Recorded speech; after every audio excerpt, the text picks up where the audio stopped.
you all for coming. My name is Nina Milligan. I work here in Blakely Hall for Issaquah Highlands, and I'm the communication manager and the event producer for the candidate forum. So this is something we started last year. We're very happy to continue this year with the exciting races we have.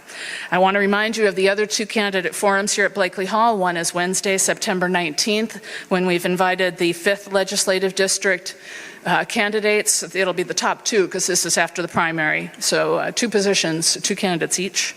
And then in October, we'll be back again with the US Congressional District, the 8th District, with the top two after the primary here to have a different format and a little different conversation about the issue. So I hope you'll come again if you're interested in this race, the one that we're talking about tonight. That one is October 2nd. I'd also like to thank the people that I've been working with. Christy Garrard's around here somewhere setting up chairs or opening doors, and she's the executive director. There you are. Thank you. She's the executive director of Highlands Council again here at Blakely Hall. Thank you all for coming. My name is Nina Milligan. I work here in Blakely Hall for Issaquah Highlands, and I'm the communication manager and the event producer for the candidate forum. So this is something we started last year. We're very happy to continue this year with the exciting races we have. I want to remind you of the other two candidate forums here at Blakely Hall. One is Wednesday, September 19th, when we've invited the 5th Legislative District candidates. It'll be the top two because this is after the primary. So two positions, two candidates each.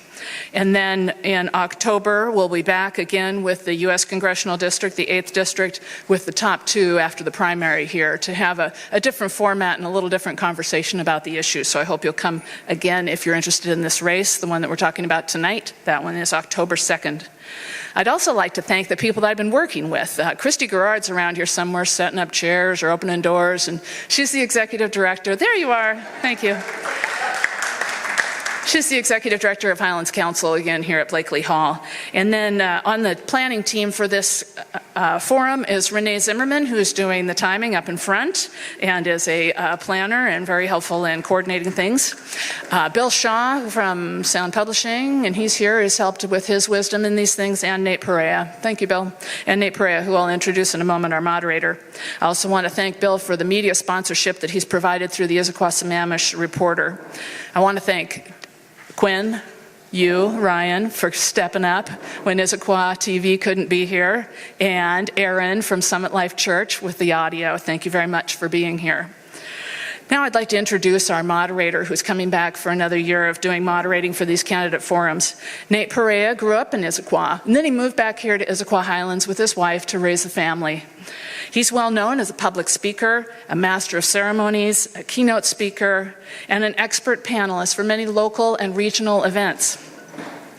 He served on many community and civic boards and commissions in the city of Issaquah and around the area, and as well as leadership roles here in Issaquah Highlands. And it's really a great pleasure to work with Nate. He has a difficult job getting all of your questions together and putting them into a thoughtful format for 1 hour. And with that, please help me welcome Nate Perea.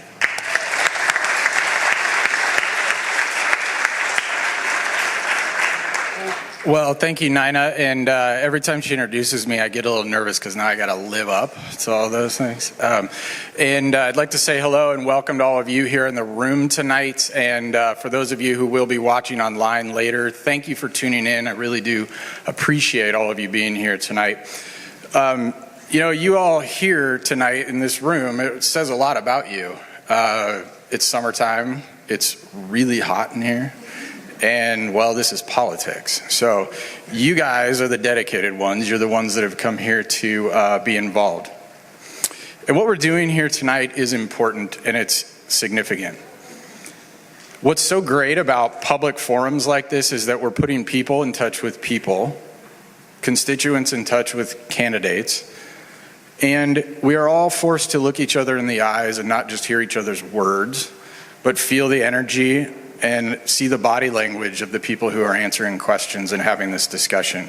It takes us all out from behind that veil of anonymity of our computer screens and our Twitter accounts and all those other things where politics gets discussed. And it's not much of a stretch to say that politics in America today has devolved into this seemingly fruitless endeavor. So whether we acknowledge it or not, we're all victims of and we're all contributors to this toxic arena of politics today. But by being here tonight and to hear directly from these aspiring leaders who want to represent you in our nation's capital, we're getting back to the roots of what it means to be a representative democracy. We're gathering together, we're gathering to hear from our people that want to represent us, and we're going to hear about it, and you all get to finally make a decision about which one of these makes it through to the end. So my goal here tonight is to introduce you to these people. They want to be your voice in our nation's capital. I'm going to solicit their answers to your questions, and you guys all get to decide who's most fit for the job. So before we get started, let's all learn just a couple things about the 8th Congressional District. And what we want to show you here on this slide is just how big the district is. We've got cities on the west of the Cascades, cities on the east of the Cascades, and this is only a partial list. In the north, it reaches to Stehekin that you can only get to by boat. In the south, it touches Mount Rainier that you can only get to by feet or helicopter. Probably some other ways, I don't know. In the east, there's abundance of agriculture, tourist destinations, waterways, power-producing dams, and rural lands. And in the west, we have fast-growing urban areas, a wide array of business and industry, and it's fueled by our proximity to Seattle. So you can see not only a geographic diversity, but also a populace diversity. And a little bit about the political makeup of the district. So it was created after the 1980 census, the first election in '82. 2005 to present, it's represented by Congressman Dave Reichert, Republican. 93 to 05, represented by Jennifer Dunn, a Republican. And 83 to 93, represented by Rod Chandler, also a Republican. What's interesting is collectively the district has voted in favor of the last 7 Democratic presidents, most recently Hillary Clinton by a narrow margin of 3%.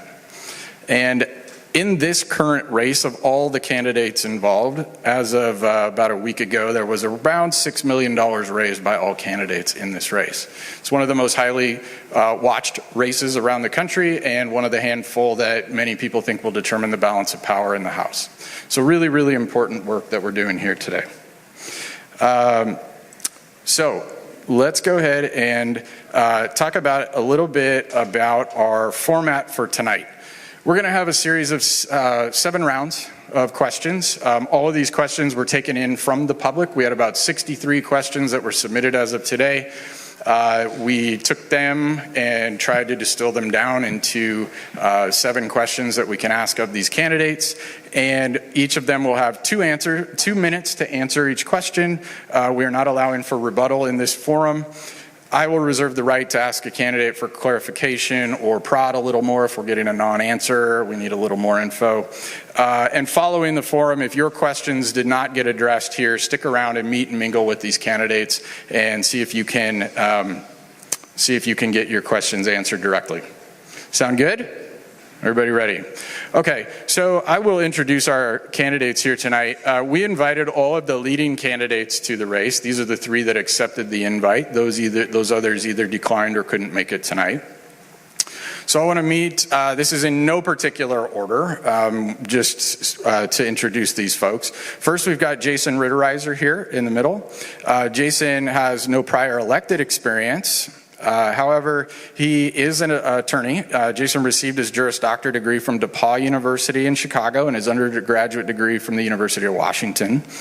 He's an attorney representing the state of Washington as a King County criminal prosecutor in the Special Assault and Violent Crimes Unit. He was appointed by the governor to the State Advisory Council on Homelessness. He volunteers with Attorneys Protecting Privacy, where he works to protect the rights of children who are the victims of sexual assault during criminal prosecutions. Please help me welcome Jason Rittereiser.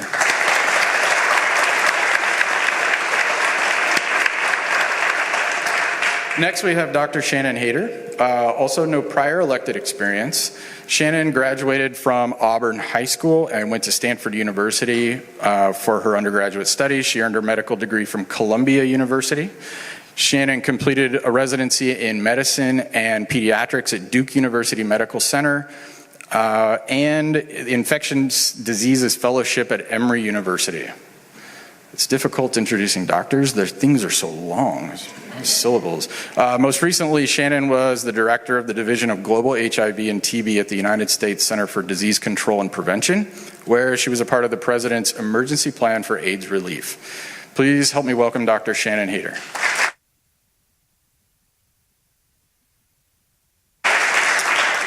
And last, we have Dr. Kim Schrier. Kim also has no prior elected experience. She completed her pediatric residency at Lucille Packard Children's Hospital at Stanford, attended the UC Davis School of Medicine. At UC Berkeley, she received a BA in astrophysics. I shouldn't say received, she probably earned it. Undergraduate studies were at, let's see if I can get this, Universidad Complutense de Madrid in Spain. 16 years as a pediatrician serving Issaquah at Virginia Mason. So please help me welcome Dr. Kim Schrier.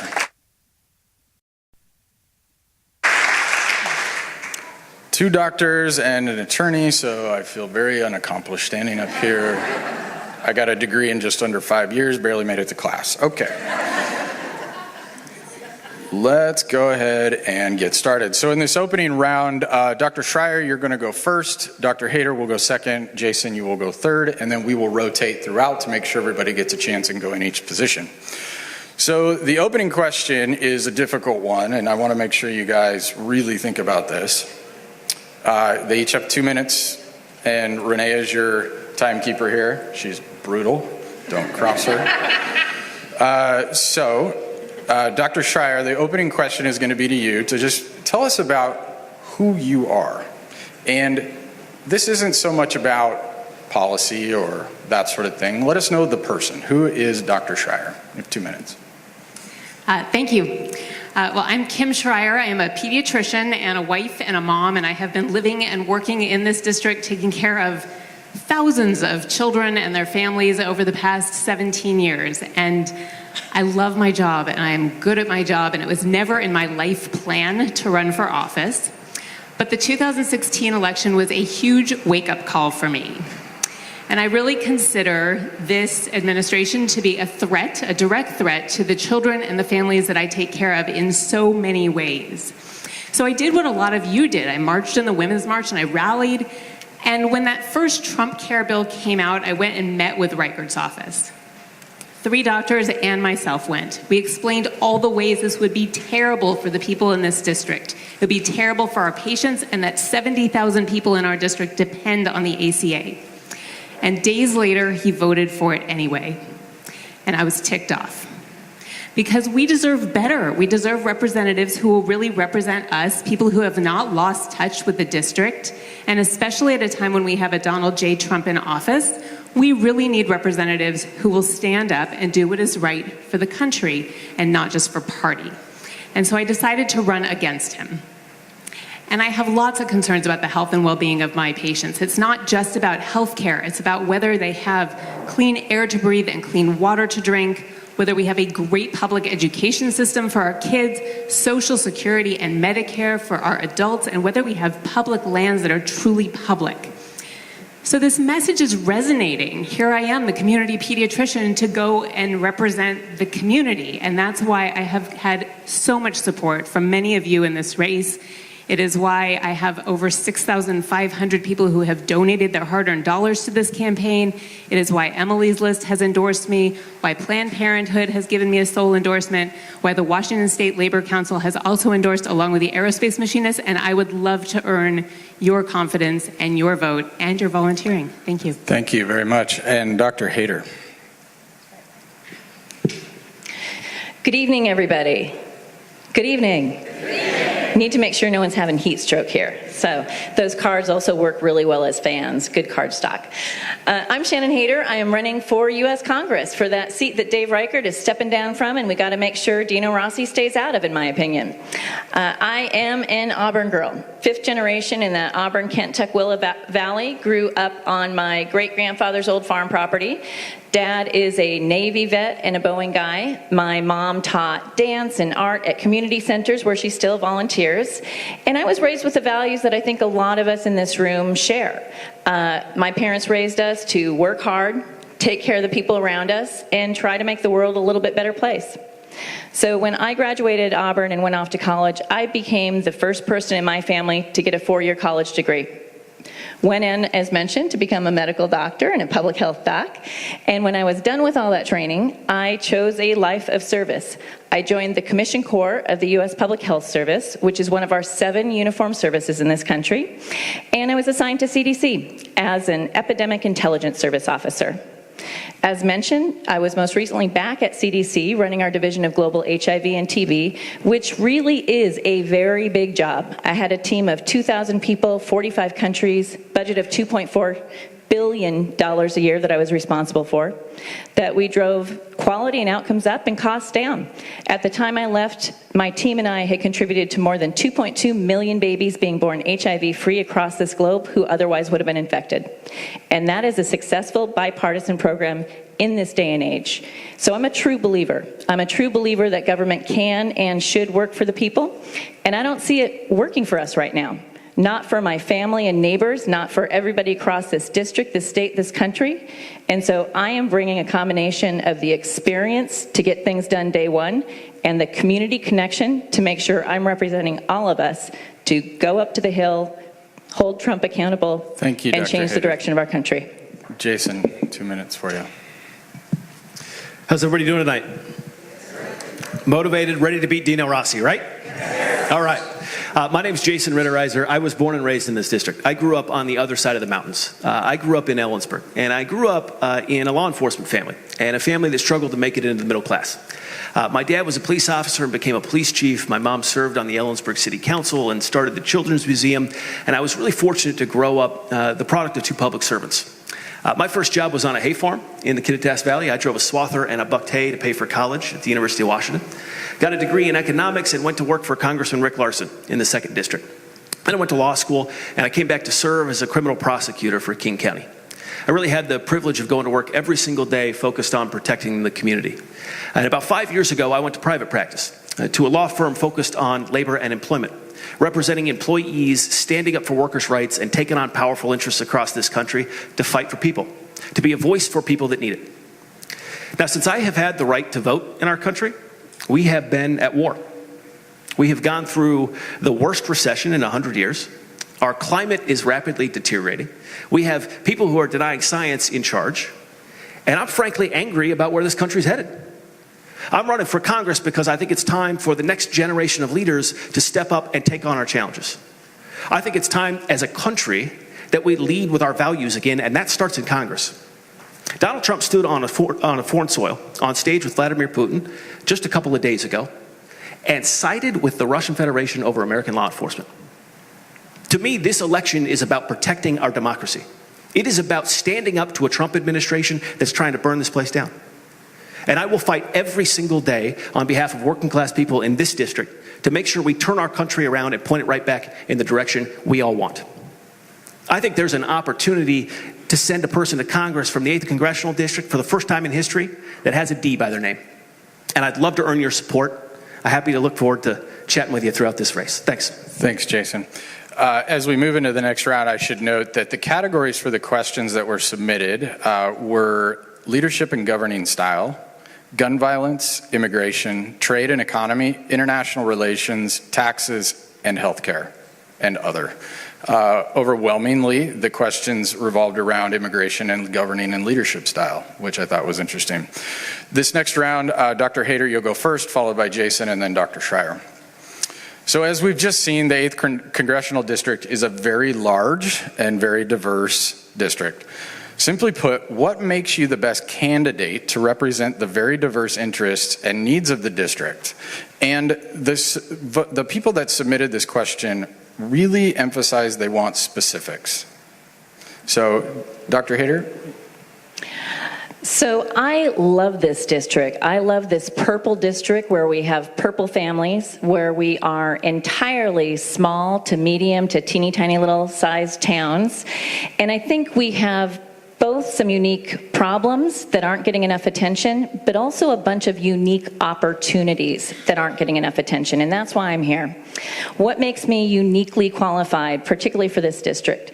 Well, we mentioned that I'm the first in my family to get a 4-year degree, But I'm also part of a generation of cousins where every family has at least one kid that got a four-year degree, but not everybody. And so as a family, we are, yes, doctor and nurses and soldiers. We are teachers and truck drivers and IT managers. We are machinists and bakers and photographers and lunch ladies and firewomen. And I think that's a pretty good cross-section of who we are as a district as well. So that's one thing. Second thing is, frankly, I do the work. I have been prioritizing the field game since I started this race, launched a large field game in April. But beyond strategy, it's because I think it really matters. I was professionally raised by the HIV community. I'm an HIV doc. And the progress we've made over 3.5 decades for HIV has been based on the community mantra, nothing about us without us. And I take that to heart in how I think we should govern. And that's what I've been demonstrating in my campaign. I have been to places in this district, South King County and East Pierce, also over the mountains, but not just over the mountains, where, frankly, Democrats feel neglected. I've been told when I reached out that, wow, you are the first Dem for federal office that has asked to come visit us in the last 30 years. So reaching out and doing the work matters. It shows up in the way that I am the only candidate in the race who has been endorsed by every legislative district and county district Dem group that's endorsed. Thank you. They know their neighbors, Dr. Hader, they know me. Thank you. 2 minutes. Jason, you are up for the same question. This is a unique district. This is not a Seattle suburb district, despite where we're sitting today. This is a district that is small town, rural, working class. It is a district that is South King County and East Pierce County and Eastern Washington. And it's a district that I know. I was born and raised on the other side, and I've spent my professional career on this side. I understand the urban and the rural divide in this district. I think it's something that I can uniquely speak to, and I can unite the Cascade Mountains, because if we're going to send the first Democrat to Congress from the 8th Congressional District, we have to compete for votes everywhere. We have to win in every single corner of this district, and that's what it's going to take. Now look, I have spent my career at the intersection of law and policy. The 116th Congress, the next Congress, that's going to be defined on putting a check on the Trump administration. I fundamentally understand how laws affect people in their everyday life. I also hold big, powerful interests accountable. That's what I've done professionally. Those are the skill sets we need in the next Congress to stand up and fight for people in the 8th Congressional District. I can have a generational debate with Dino Rossi. You know my favorite fact a couple weeks ago? The RNC put out their list of young gun candidates, new up-and-coming candidates across the country. You know who was included? 59-year-old Dino Rossi. That's a debate I look forward to having, because the thing is, we need the next generation of leaders to go to the United States Congress, and I don't think he fits the bill. The question, I think, in this district is who can win. We can have theoretical debates on where we ought to be on policy and where the Democratic Party ought to be fighting, but if we can't win in the 8th Congressional District, we're not going to be able to have those changes we need in the United States Congress. We're not going to be able to put a check on the Trump administration. I'm uniquely situated to win. I have over 30 organizations that have endorsed my campaign. 12 of them previously endorsed Dave Reichert and have jumped ship. I'm endorsed by law enforcement and firefighters and labor unions. We have built the grassroots effort in this district in South King County and East Pierce County and Eastern Washington, and I'm going to run right through Dino Rossi on the way to Donald Trump. Thank you. Dr. Schrier. Well, this is an amazing district. I think of our district as sort of a mini state of Washington, because we have everything. We have agriculture, we have tech, we have manufacturing, we have the most amazing natural beauty in this district. We are very diverse in our culture, we're diverse in our economies, but it's been really interesting to travel this district, because there are a lot of things that we have in common. And it turns out that when I'm knocking on doors, and we've knocked collectively over 55,000 doors in this district, what I hear over and over again is that we're worried about healthcare. And people are worried about the opiate epidemic and the cost of housing and their prescription drugs, infrastructure, and immigration. And this comes up everywhere in the district. It may come up in a little bit different way. If you're a farmer, you might be worried about immigration because you're worried about your immigrant labor force. If you're in the tech part of our district, you're worried about immigration because you're worried about H-1B visas and losing your workers. But it comes up everywhere. And I believe that as a person who has lived and worked in this district with the families in this district for the past 17 years, that I can speak to a lot of those issues. Regarding healthcare, I already have a 4-pillar plan of how to improve our nation's healthcare and make it so that cost is not a barrier to getting covered, and so that we can get coverage for every single person in this country. With regard to the opioid epidemic, well, that's an issue that a pediatrician, a doctor could speak to, and how we can approach that on a national level. When it comes to working families, well, I've been endorsed by the Washington State Labor Council and the aerospace machinists because they know I will be good for working families, because I know how hard it is to make ends meet and pay for daycare and pay for childcare and pay for health care. And that is why I am the best representative for this district, because I get it, because I'm also a wife and a mom, and I send my child to the public schools in this district. Thank you. So in this next round, we're going to start with Jason, and we will go to Dr. Schrier and Dr. Hader to finish up. So gun violence has become one of the most concerning and at the same time polarizing issues in America. When it comes to addressing America's problems with gun violence, what are your specific opinions, ideas, and proposed solutions to address this problem? Solve gun violence, 2 minutes. Go. Easy. I'll give you an overview. Look, let's be clear about why we're talking about this. We're talking about this issue because our school children are gunning themselves down in our schools across this country. In addition to the mass shooting problem in our nation, 90 people will die of gun violence today.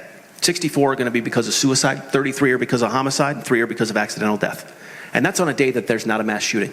We have a gun violence epidemic in this country that Congress is failing to act. Now look, we can't just talk about access. We have to address access. We have to close loopholes on background checks. We have to prevent domestic abusers from getting guns. We have to make sure that if you're on the no-fly list, you can't buy a gun in this country. But addressing access measures isn't enough. We also have to address intervention. And here's why I know that. Because as a criminal prosecutor, I had a case in which we were arguing bail for a young man who had been arrested in a domestic dispute. And his mother came up at the bail hearing, was knocking on the glass door in the jail and saying, "Don't let him out. He's dangerous. He has access to weapons. He's going to hurt somebody, me, or in the community." And 6 years ago, there was nothing we could do because he didn't commit a crime. We couldn't intervene until today. We've passed the extreme risk protection order process in Washington State that allows law enforcement officers, advocates, and prosecutors to intervene before it's too late, to step up and remove guns out of dangerous situations before it's too late. Because the story around school shootings is always the same. We knew it would be him. We saw the warning signs. He posted about it on Facebook. We told law enforcement, and they couldn't do anything. We have to pass an extreme risk protection order process in this country that takes guns out of dangerous hands before it's too late. We have to address access and intervention. And that's how we're going to solve gun violence in this country and stop preventable deaths. By the way, with 10 seconds left, I'm also a Moms Demand Action gun sense candidate, and I'm proud of that distinction. Thank you. Dr. Schrier. You know, there have been times when I wondered along this campaign trail, gosh, what does a pediatrician have to say about some of the topics of our days? And then look what's on everybody's minds. It's healthcare, it's children being separated from families, and it's gun violence. I'm a mom, and I send my child to our local public school, and I think it is horrible that we even have to think about our children's safety in school. But on another level, I'm a pediatrician, which means I take care of depressed teenagers. And whenever I talk about this, I think about one teenager in particular, about 16 years old, super tall, wavy dark hair, whose mom brought him in because she thought that he might be depressed. And she brought him in. I spoke with him alone because teenagers are entitled to their private lives, and it turned out he was really depressed. He was depressed enough that he was thinking about killing himself. And so I asked the question that I always ask, is there a gun in the house? And there was. And we might have saved a life just by asking that question and getting that gun locked up. So this is the perspective that I bring, and I understand that suicide is 3 out of 4 cases of gun deaths in this district. And we can take some very common sense steps. And frankly, you talked about a big barrier. Gun owners and non-gun owners agree that we should have guns stored safely, locked up out of the hands of kids. That's not controversial unless you bring the NRA into it. We all agree that we should have universal background checks and that we should close the loopholes and we should have a reporting system and a database so we don't lose people. And finally, most of us can agree on limiting magazine counts and raising the age for purchase of assault weapons to 21. This is something that most people agree on because we all want to keep our kids safe. The only reason we have not made progress is that the gun lobby is buying our politicians. And so what I ask is that you all hold any politician taking money from the NRA responsible and accountable, and elect this pediatrician to go and work for common sense, safe gun ownership laws. Thank you. And Dr. Hader. Terrible problem.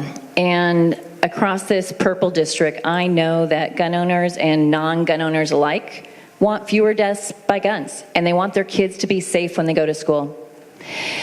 And I like to talk about a few different parts of the response, to be specific, things we can do immediately, things we need to do in a broader sense, and things we need to invest in. What does that mean? I think one of the single biggest problems is that we, the public, has been sold a load of hooey over the last couple of decades by the NRA gun lobby, not members, but the industrial complex that goes with that, that somehow has convinced people we can't both have gun rights and also have fewer deaths by guns. That's just not true. You know, when we put our heads to things, we can actually solve problems. That's like saying that we can't keep cars and have fewer deaths by motor vehicle accidents. We can do that. We did do that. We did that by investing for a couple of decades in CDC and other agencies doing public health research to create a bigger toolkit for responding to car deaths. That was seatbelts and speed limits and airbags and helmets. And when we found out what worked, we put them into policy. For us, we're not doing that for gun violence.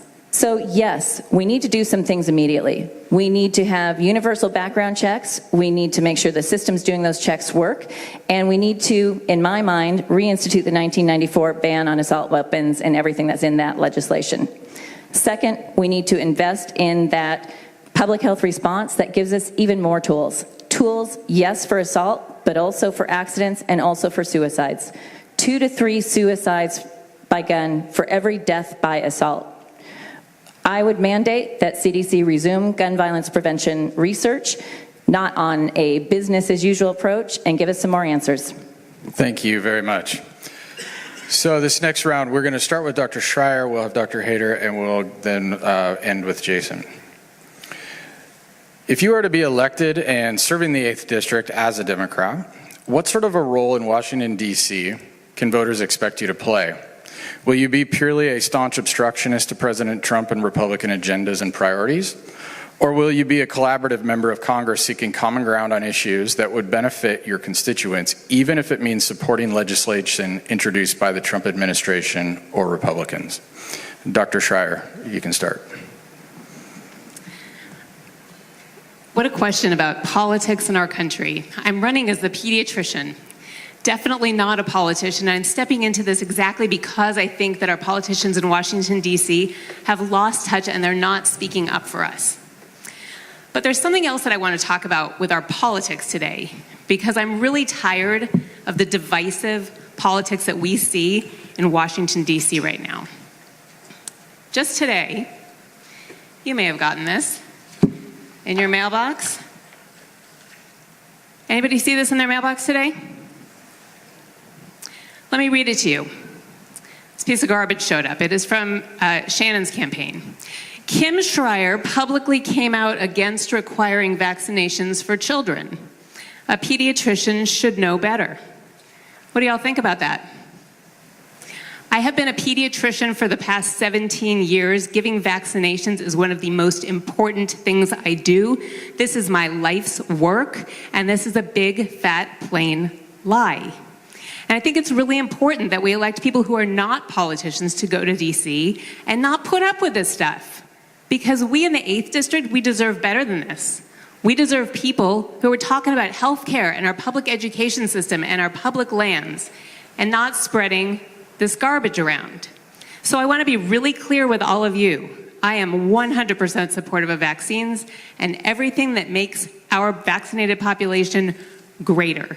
In addition, I have spent my life doing this, and I have taken care of children who have gotten these diseases because somebody else's parents didn't vaccinate their children. I hope this is crystal clear. I hope it's crystal clear to everybody at this table, and that I won't see another piece of garbage in the mail. Thank you. Dr. Hader, you have 2 minutes. I would like to ask the candidates to stick to answering the question and provide some substantive responses to the questions that the voters submitted. And please direct the answers to the questions and not to one another, if at all possible. So what I got to say in terms of when we get up on the Hill and want to get some things done, we have to be able to differentiate what is a policy difference from what is a personal difference. And to be very clear that we are going to have policy differences, and we have to be able to acknowledge those and work those out. An example of this, many people have seen the op-ed I did on our urgent need to vaccinate our children and to change our vaccine policy. What didn't get said from the last speaker was that a policymaker must know better. There is a difference between personal practice and what needs to be done in policy to protect our children and our communities. I support a response that Washington State has not taken yet. I support requiring vaccines for children for everything other than medical exemptions. I support eliminating non-medical exemptions. I support eliminating exemptions for personal preference. Why am I going through that? Because as a pediatrician, I can tell you those are common policy discussions. They might seem like nuances to the audience, but make no mistake, if you can't come out and clearly state what your policy preferences are, if you change your opinion or your wording 3 or 4 times and refuse to clarify that to not just in a public forum, but to journalists, to constituents on Facebook, if it takes that long, I sort of have a feeling that we got a big old policy difference here. And to get things done in Congress, you don't get do-overs. You have to go up, you have to be able to identify what those differences are and fight for what's going to serve your community. I will fight for you. I believe I deserve a response to that. So, my policy has been crystal clear. No, Dr. Schrier, please, we're going to move on to Jason here. The question, just to repeat, will you purely be a staunch obstructionist to President Trump and Republican agendas, or will you be a collaborative member of Congress seeking common ground on issues that would benefit your constituents, even if it means supporting Trump administration legislation? Jason, your 2 minutes. You know, I've been pretty clear from the beginning of this campaign that this is less about Democrats and less about Republicans this time around, and a heck of a lot more about standing up for what's right. I don't buy the 2 choices there, which are you can either combat what Trump is doing or you can go along and get along. I think we can find compromise on legislation, and I'll tell you what my first bill would be in the United States Congress. The first piece of legislation that I would work on, that I would want to introduce, and I don't really care who introduces it, would be an infrastructure plan. Because Democrats, we have to show and demonstrate that we can actually lead, we can govern. If you're going to give us back control of the United States Congress, if you're going to give us the House of Representatives, we better get things done. And the way to do that is to propose an infrastructure investment that not just addresses roads and bridges, but also addresses our energy infrastructure, that updates our energy grid to capture the renewable energy we're producing in this district, and also expands broadband technology across this state, because 700,000 homes today in Washington State alone don't have access to broadband technology. In Wenatchee, we got school kids who are driving outside a Starbucks in order to do their homework and connect to the Wi-Fi. That's unacceptable to me. That is not indicative of the richest nation on earth. And I'm going to push hard on an infrastructure bill. I'm going to find compromise on the other side of the aisle to get those things done and to fund it through our appropriations committee. And I'm going to stand up every single day to a Trump administration who's trying to undermine our democracy. I can haul in heads of agencies, depose them in the morning, and draft legislation in the evening, and I will work every single day to make sure we put this country back on track. Thank you. Thank you, Jason. We're going to move on to the next round here where we will have Dr. Hader go first, followed by Jason, and then Dr. Schrier. In light of the recent incidents with families being separated at the border, we had a substantial number of community members who wanted to know your stance on immigration policy and what specific actions do you feel need to be taken to address the issue. Dr. Hader.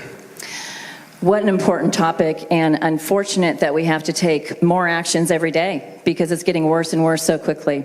It is tragic what is happening to families at the border. It is tragic the uncertainty our teenagers and young people feel right now because they've grown up in this country and they're uncertain if they're going to get to stay.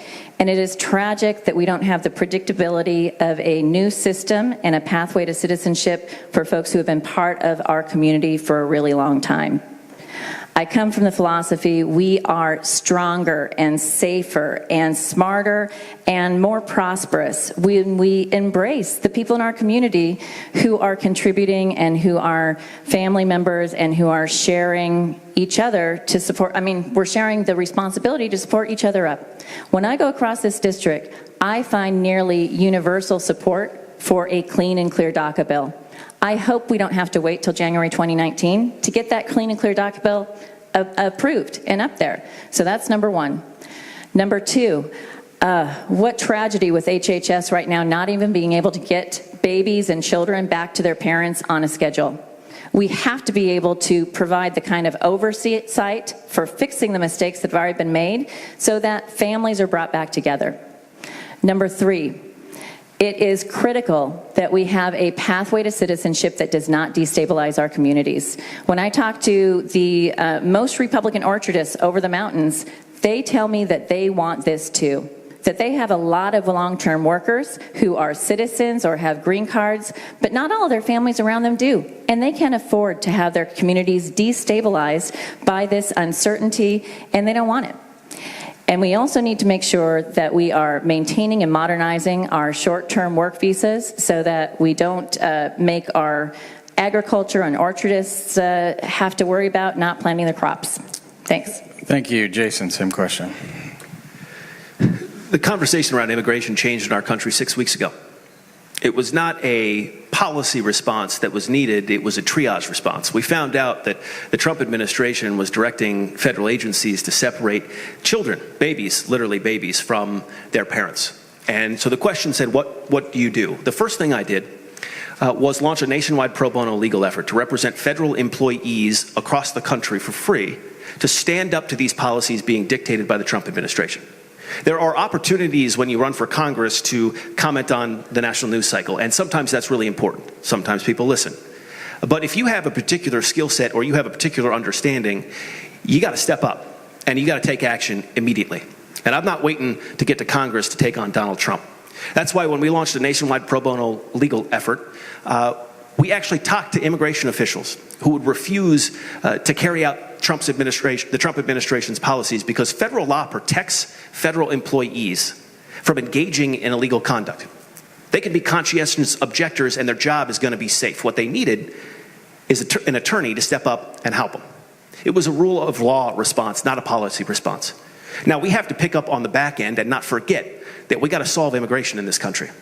We have to have a pathway to citizenship for the undocumented neighbors that are in our community.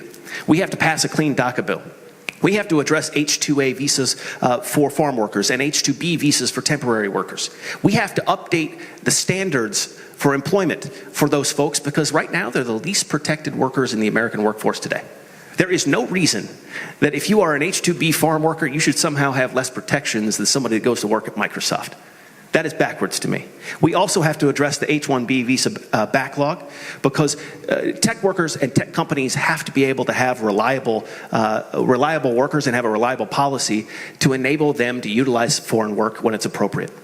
Those are the challenges we're going to face, and we're going to need a rule of law response because we haven't solved separating children. Thank you, Jason. 2 minutes is up. Dr. Schrier.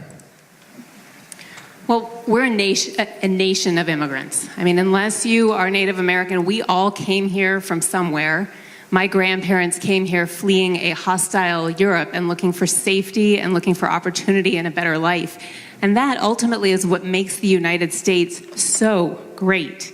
Our culture is great because of our immigrants, and frankly, our economy would fall apart without our immigrants, whether we are talking about orchardists in the eastern part of our district, whether we're talking about tech, or whether we're talking about small business owners.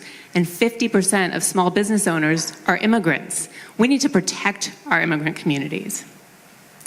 Now, what we've seen recently is that our system is fundamentally broken, and we're really seeing it now because we have a directive coming from the top that is enforcing our laws in the most draconian way possible. We're terrorizing families, we're separating children at the border. This is abhorrent. But what we really need to do is have comprehensive immigration reform. And so in Congress, I will fight for a system that gives us security, but without a wall. I will fight for a system that has a path to citizenship for the 11 million people who are here, who are working here, who are paying taxes, who are contributing to our economy, but who don't have documentation right now. And I want to do it in a way that does not require them to leave the country just so they can come back in again. That is inhumane and unnecessary. I will fight for a clean DACA bill because virtually 100%, we're looking at 90% of this population agrees that these kids and dreamers should have a legal status in this country, and we need to get there quickly. And finally, I will make it very clear in legislation that it is not the job of ICE to separate families and terrorize families. It is the job to prioritize the deportation of criminals.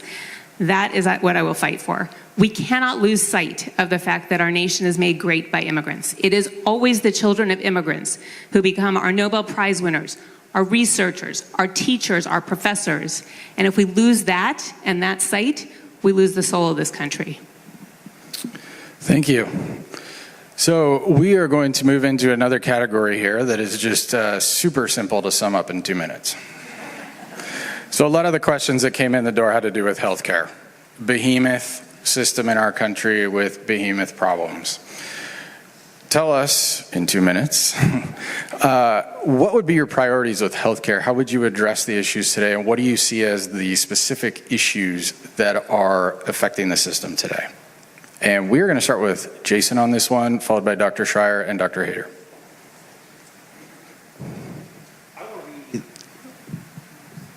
Are we back? I want to be the last generation that wakes up to stories and hears stories from our neighbors about a mom who has to decide between paying her rent or taking her kid to the doctor or putting gas in her car or getting care for herself. Our healthcare system is fundamentally broken. And it's broken not because we don't know how to fix it. It's broken because we haven't had the political will to fix it. Our healthcare system and the issue around healthcare is really an economic debate because we know how to take care of people who can afford it. If you have private health insurance and you can afford care, we know how to care for you. We have not had the political will to care for people who can't afford it. I believe the solution to our healthcare system is a Medicare for all system. I would co-sponsor HR 676 because Medicare in its current form isn't perfect. We have to address things like rolling in universal coverage, rolling in prescription drug coverage, rolling in coverage for eyes, ears, and teeth. We also have to address the issue of reimbursements. But if we put everyone in the same risk pool, if we put everybody together, that's ultimately how we're going to address cost and access. Because it's not enough just to address costs. It's not enough just to address costs. The real way to solve this is to make sure that we're covering every single man, woman, and child in this country. Because it's an access issue and a cost issue, and Medicare for all is the way to solve it. Here are the statistics in this district. In Kittitas and Chelan County, 34% of patients are on Medicaid, 16% on Medicare, and 15% are uninsured. That's 65% of the patient population. 65%. Healthcare is not working for this district. I think the solution is to co-sponsor HR 676. That distinguishes me in this race, and I would support Medicare for all. Thank you. Dr. Schrier. I've been in touch with a woman named Erin. She and I have somewhat similar lives. We were both diagnosed with type 1 diabetes as teenagers, and we are both in our 40s now. But that's pretty much where the similarities end, because I have been so lucky. I've had great insurance, I've had great employers, I've had all the test strips and the pumps that I need, and here I am in good shape running for Congress. Well, Erin's had a little different course. She did not win the employer lottery, and she didn't have the resources. And so she is now in end-stage renal disease, and she's getting dialysis 3 times a week. And that is a flippin' travesty in our country. We should not put up with that. That's why I have a comprehensive health care plan already introduced and ready to go. And if you want the details, they are on my Facebook page in a big, long video. But here's the idea. Healthcare is a human right. I do believe that Medicare for all is where we should be headed. But I also have moms in my practice crying because right now, today, they cannot afford their healthcare premiums because healthcare is the #1 cause of bankruptcy in this country. And so we need to do something immediately. And what I have proposed is a 4-pillar plan. The first is to have Medicare as a public option buy-in so that anybody, an individual, a small business, a corporation, could buy into Medicare on a sliding scale with subsidies available at any age. That's how we grow Medicare and improve it.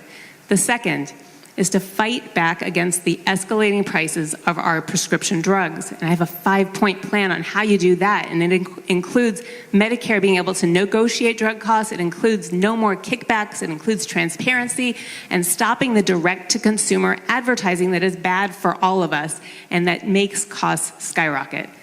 The next pillar is to stabilize the ACA. We need those subsidies and the reinsurance, and we need the protections for people with pre-existing conditions and for people over 50. And then the last part is thinking forward about what we're going to do about rural medicine and our opioid epidemic and research and women's health. And that's why the voice of a pediatrician, in particular a woman pediatrician, would be awful useful. That's 2 minutes. Dr. Hader, your time. So I always start with the end goal first. What are we shooting for? I believe in 100% truly accessible, which is more than just health insurance or payment or economic factors, affordable, high-quality health care for all, period. And boy, I know what a mess this healthcare system is from so many different vantage points. I have worked as a clinician in VA hospitals, in academic medical centers, in children's hospitals, in public community clinics, and in public hospitals. I've helped clinics start up, improve their quality. I've been on the board of safety net hospitals during healthcare payment transition, and I know how narrow those margins can be. So what are we going to do about it right now so that we can make progress without holding back on any front? Number 1, lower drug prices by using the bargaining power of Medicare. We can get to fair and reasonable prices that don't have us paying 2 and 3 times over for the research and development that has been done. Second, we need to allow people to buy in or opt into Medicare at younger and younger ages and in broader markets. That will be both good for expanding Medicare, but it will also be good for lowering the out-of-control premiums and out-of-pocket costs that our young people are suffering in the independent market right now, in the individual market. Third, we need to accelerate our cost reforms and modernize our fraud and fraud prevention activities so that we're putting more money back into the pot more quickly. And frankly, we're putting the focus back on the patient and provider time and not on the chart time. And fourth, very importantly, I think we need to supply the flexibility and support from the federal level to give states that are ready to get out in advance to go single payer and innovative models to go ahead and do so. If you've got the constituency support, the plan, the wherewithal as a state, that shouldn't be held back for the perfect solution at the federal level. So I'll fight for all of that. Thank you very much. So we're going to wrap up here with our last question, and we will use the time to let these candidates give us sort of a closing statement. But before we do that, I have a couple asks of the audience. One, the video for this candidate forum tonight will be published. Please share it. Get it out to your friends and your social channels in any other way that you can so they can watch the dialogue here tonight. And please do that before ballots are due on August 7th. Many people don't realize there's a primary election. Turnout is generally really low.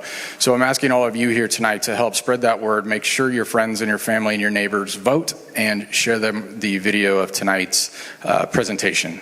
It's extremely helpful and it's extremely important. I also want to encourage all of you to come back and bring a friend to the next 2 forums that we're going to have later in the fall when we've got our legislative races and this congressional race narrowed down to 2 final candidates. It will be a different format. We will have more back and forth dialogue with time for rebuttals and answers. So please do those things for me. Everybody got their marching orders? Great. Awesome. So we are going to wrap up here tonight, and I am going to just, for the candidates, repeat the categories of the questions for you one more time. We had gun violence, immigration, trade and economy, taxes, healthcare, leadership, and governing style. Pick from those topics, which are your most passionate ones, and what do you want voters to know about you as it relates to any of those topics, and maybe one that we didn't get to tonight. So I am going to start with Jason. We're going to do Dr. Schrier. We'll wrap up with Dr. Hader.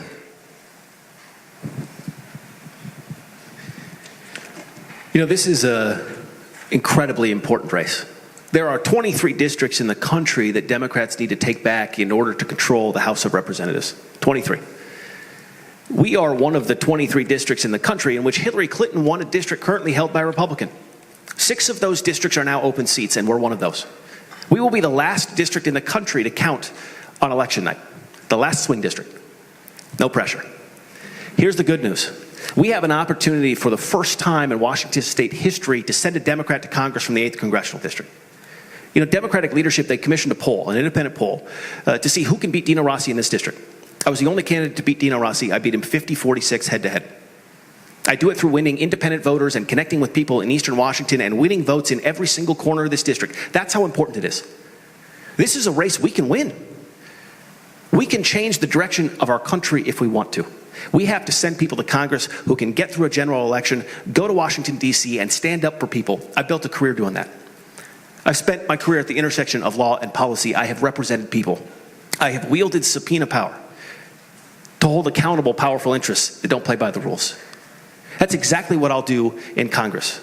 I have focused on building a career that reflects my values, fighting for victims of crime, and representing people who are discriminated against and are up against really big, powerful interests.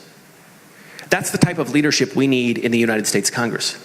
These are really important topics that we covered today, and every single one of them will be on the line in the United States in 2019. The 116th Congress will be defined on whether or not Democrats can put a check on this Trump administration and achieve wins for the American people. That's what I bring to this race. I would be honored to have your support. Please check us out on our website. I can't hang around after. My brother and his wife just had their very first baby about 20 minutes ago. I just got a text message, so I will, I will be accessible and later and love to connect with you. Thank you. Thank you very much. Dr. Schrier.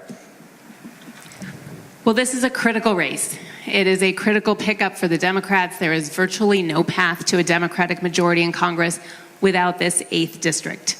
I got into this race because I'm a community pediatrician. I'm worried about my community, and I felt like we all needed to just roll up our sleeves and get involved if we want to get our country headed in a better direction. And that's what I'm doing. It's why I took on Reichert, and it's why I'm taking on Rossi now, because this is critical. We are at a tipping point. And if we don't flip the House, we are going to continue down this path of chaos and corruption, of racism and xenophobia, environmental degradation, and collapsing all of the pillars of our culture.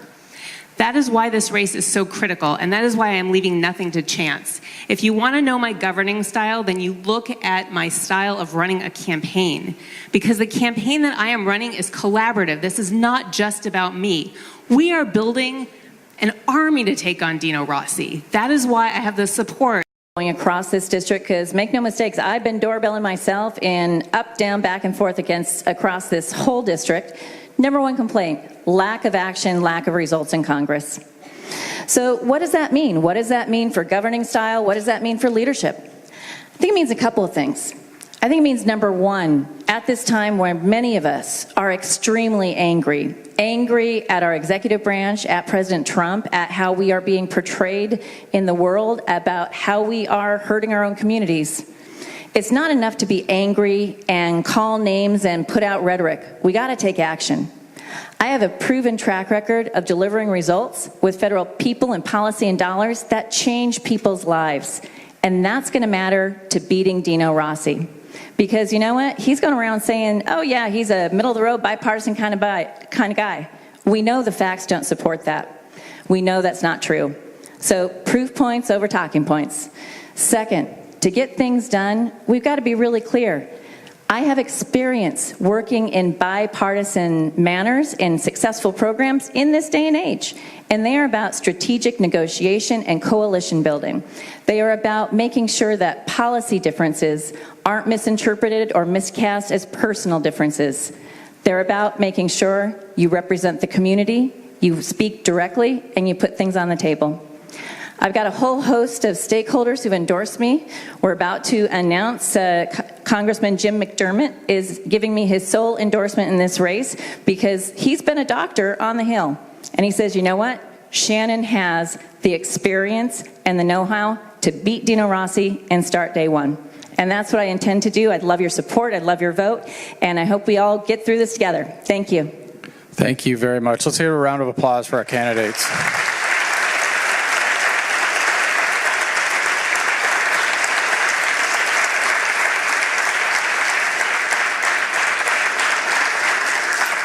So as we mentioned earlier, feel free to stick around, meet and mingle, and meet the candidates, except for Jason, who passed along our congratulations, Uncle Jason. And for the